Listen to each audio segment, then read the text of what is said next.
Al Jazeera Podcasts.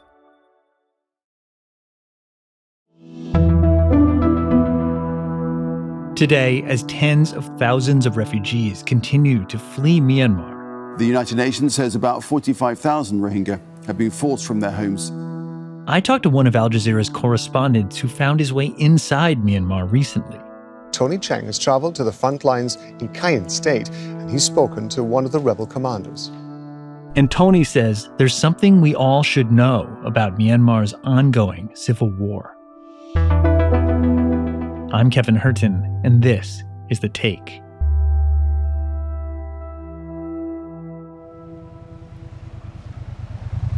So is this the best way to get around? Yeah, definitely. Beats the traffic. Like 3 times as fast as a car. Rainy season on the back of a motorbike, huh? Yeah. What happens?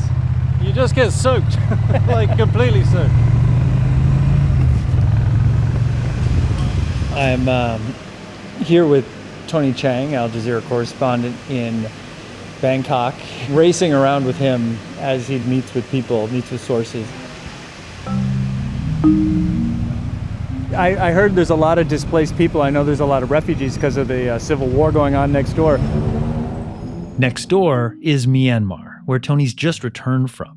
He covers it from his base here in Thailand. Since 2021, Myanmar's been mired in civil war. After nearly a decade sharing power with civilians, Myanmar's military staged a coup, setting up checkpoints, taking over TV stations, and detaining civilian officials, including their leader, Aung San Suu Kyi. The UN estimates 2.8 million people have been displaced because of the war, and that figure is rising. This week, violence escalated in Myanmar's Rakhine state. The UN says it received reports of Rohingya being killed in an area captured by a rebel group known as the Arakan Army. That forced an additional 45,000 minority Rohingya people to flee north, adding to the more than 1 million who've sought shelter in Bangladesh already. But here in Thailand, things are different, Tony says. Is Bangkok as a city being affected by the refugee crisis? No, not at all. And that's one of the things. There are a lot of displaced people. Thailand is very keen to discourage people from coming across the border. Although it's said publicly that it's prepared to accept refugees, it's actually made it very hard for refugees to come across. You know, it's astonishing. We saw recently bombing in Myanmar, the border town which has been fought over so bitterly in the last month. I have friends who live here and who live up in cities much closer to Myanmar, like Chiang Mai, who have no idea that literally tens of kilometers away from their homes, there is a full-fledged civil war breaking out. A relentless air campaign has civilians running for their lives. We jumped off the motorbike at Al Jazeera's bureau, also known as Tony's office. And so, Tony, worsening violence between the AA forces and the military junta. What more do we know about these latest clashes? And after a few live interviews on the situation in Myanmar for TV... Indeed, people of the Rohingya ethnic minority caught in the middle. We understand from... We sat down to dive deeper into his reporting on Myanmar's civil war. Tony had just returned from a reporting trip inside Myanmar, which is pretty rare as this war continues on. So you ended up doing a series of special reports across the border. On the one side, you have a military junta that has controlled the country on and off since the 1960s. Myanmar used to be known as Burma and was a British colony until 1948. But from 1962, it was largely ruled by a military junta, which crushed any opposition. On the other side, a newly formed coalition of both long-standing ethnic militias. An alliance of ethnic armed groups in Myanmar has launched coordinated attacks on the country's ruling military. The People's Defense Force will be joining forces with the alliance. And these new citizen protesters turned revolutionaries, right? So you have in Karen State, in the area where we were, in very broad terms, the KNU, which is the Karen ethnic political government, I guess you could call it, which has been active for 70 years.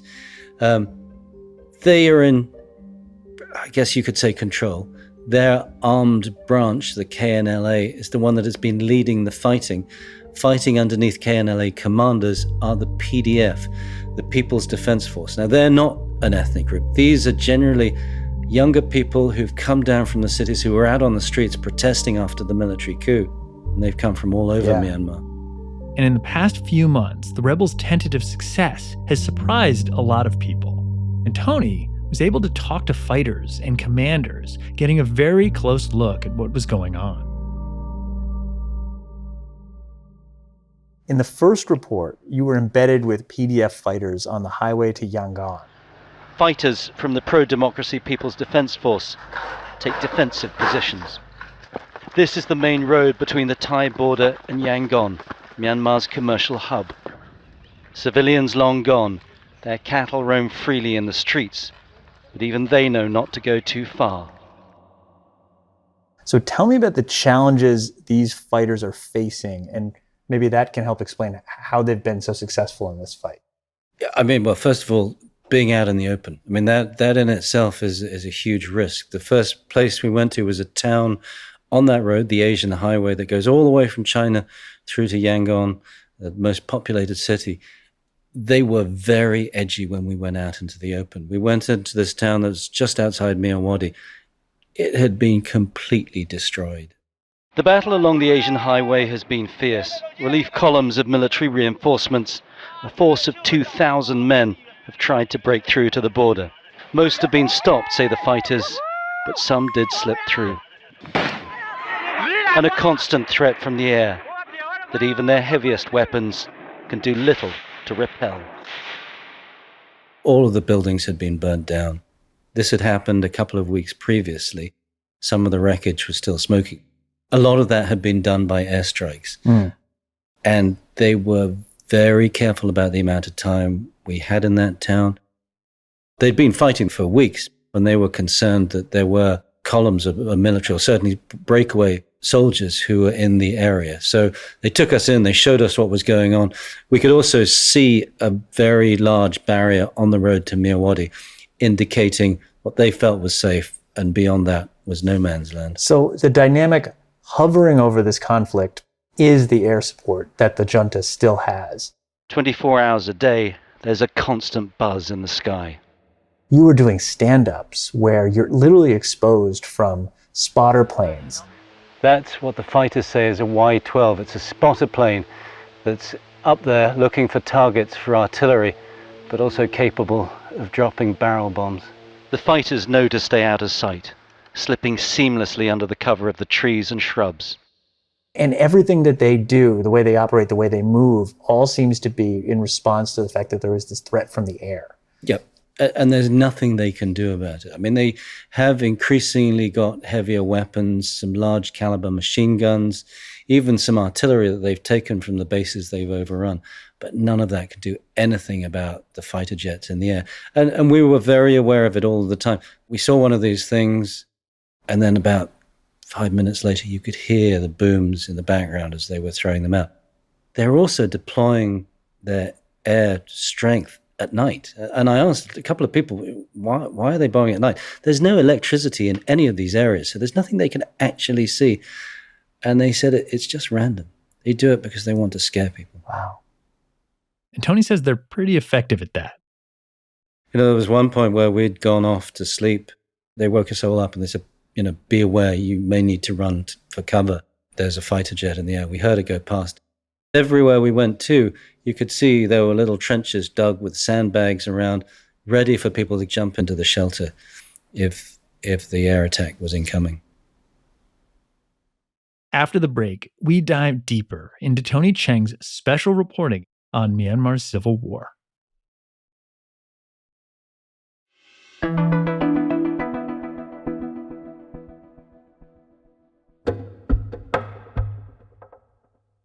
Tony Cheng, one of the next reports you did was talking about these young PDF fighters. Many of these fighters were working professionals just a few years ago, and now you're there in the camps with them, watching them train. I mean, what was that like, seeing that up close? Yeah, it was really instructive. I mean, we saw both sides. We saw PDF fighters who come down in 2021 who are now very hardened, combat experienced fighters. You know, the real deal. Educated urban professionals turned into jungle guerrillas. One, interestingly enough, was a sportsman. He was a yachtsman who had participated in the Asian Games before. Really? But also, he knew how to handle his M4. I mean, these guys had specialist weapons. I think we had seen the very best of the PDF, but we also saw a whole bunch of new recruits. There's about 70 of them. In full-throated battle cry, fighters charge out from their hidden positions. For the moment, however, their enemy is imagined and their rifles aren't real. At the start of April, 13 million young Burmese became eligible for conscription. Our reason for speaking to them was to ask how much the recent conscription laws had impacted them and affected their decision to come into the jungle.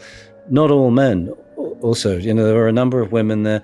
Conscription laws at the moment are impacting men, but they could potentially impact women too.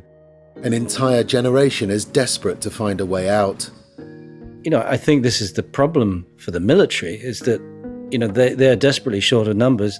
They put in place this new conscription law, but suddenly the numbers for the ethnic armies are going up too. Yeah, so they've been short on numbers. They've also been traditionally short on weapons, but that dynamic is changing because of some of the victories that they've been having. Despite all the obstacles, it's a fight they could well win. Not all of the people in the PDF are necessarily even fighting on the front lines. Everyone is contributing in different ways. You did a good job of showing off this kind of Gen Z hipster army that's taking on this authoritarian military regime and sort of winning, right? I mean, the energy and the momentum certainly seems to be with them, but I mean, you talked to a rapper, you talked to a movie star during your reporting. How are they contributing to the war effort? The rapper we met had been a contestant on The Voice Myanmar. I'm sure one of these, competition type singing shows that we have in most countries. I don't think he'd won. The song he's singing, originally performed by Zaya Tor, politician and rapper, executed by the military junta in 2022. His role now was to go around the various combat groups, perform with them. It was obviously a morale-raising exercise, but more importantly, he broadcast what he was doing on social media and raised funds. I have done this kind of fundraising many times before. The enemy uses all their power and resources to attack us, so we have to raise funds by any means, such as collecting donations from people online. And this, I think, is another key. These people, they've had no foreign aid. They're not getting billions of dollars, either in funds or weapons from the United States or anywhere else. It's all done through self-generated fundraising. And it's people like Toji, the rapper, who are helping to do that fundraising.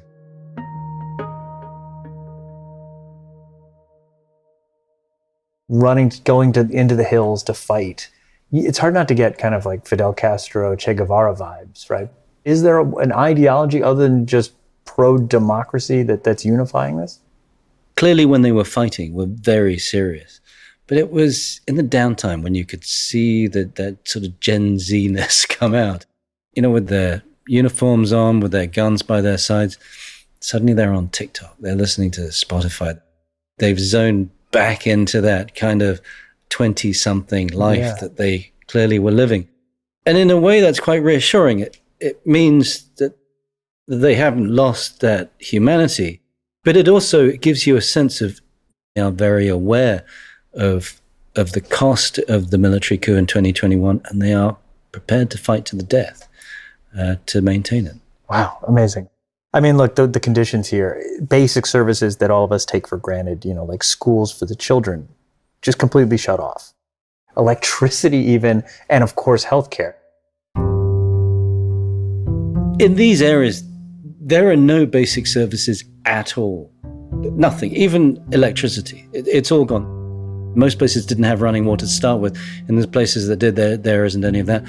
Fuel is in very short supply, and we witnessed firsthand just how important that is when we visited a clinic that was literally in the jungle. It was staffed by one doctor, 3 qualified nurses. They had some basic medications.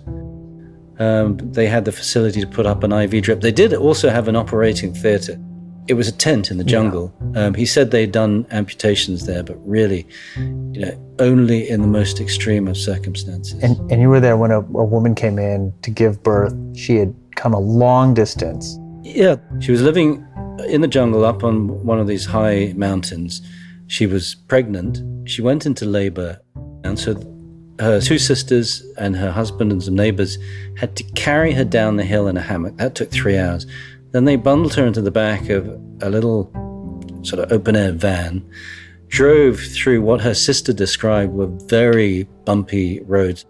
They got stuck a couple of times in places where the streams had washed away the track. And she's just in agony in the She's back. in absolute agony. We can hear her moaning. They carry her into this little jungle clinic they have. It's all open air. She gives birth. Very quickly the child is born, but it's not breathing. Its skin color is turning purple. The doctor quickly gets to work as vital seconds tick away. They put her on an IV drip, but there's very little else they could do. If there had been complications, the doctor told me afterwards that it would have been very problematic. You could see the doctor working faster and faster, trying to do everything he could as the seconds ticked away. And then suddenly, miraculously, you hear this cry. The sound everyone has been hoping to hear. Smiles and relief for the family and the medical staff. But a new arrival in a very uncertain world. It was a huge relief and a boost, I think, for so many of those people who were there for all sorts of different reasons, civilians, fighters, doctors themselves. We had then went out to film, came back about 2 hours later, and as we were driving back up the hill, we saw the mother with the baby in her arms going back down the track in the back of the truck she'd arrived in. That's what constitutes maternity leave in a conflict zone. I think they wanted to get back to wherever they felt was safest. Wow. This is in such an important part of the world. I don't think anybody knows what happens next if the rebels or if the PDF and the ethnic militias are successful, right? I don't think they know themselves. I think they would be taking a very large step into the unknown. The PDF fighters who come from the cities, the Gen Z fighters, they want to get back the opportunities that they lost in 2021. One of the senior commanders I spoke to said that this is a fight they need to wrap up soon. He's very concerned that the longer this goes on, the more different goals diverge, that it becomes a lot more complicated. We are not afraid of their weapons. We fear only one thing apart from artillery or airstrikes, and that is division. At the moment, it's a simple fight against the military. Everybody is united in that. But what comes next, I don't think anyone really knows.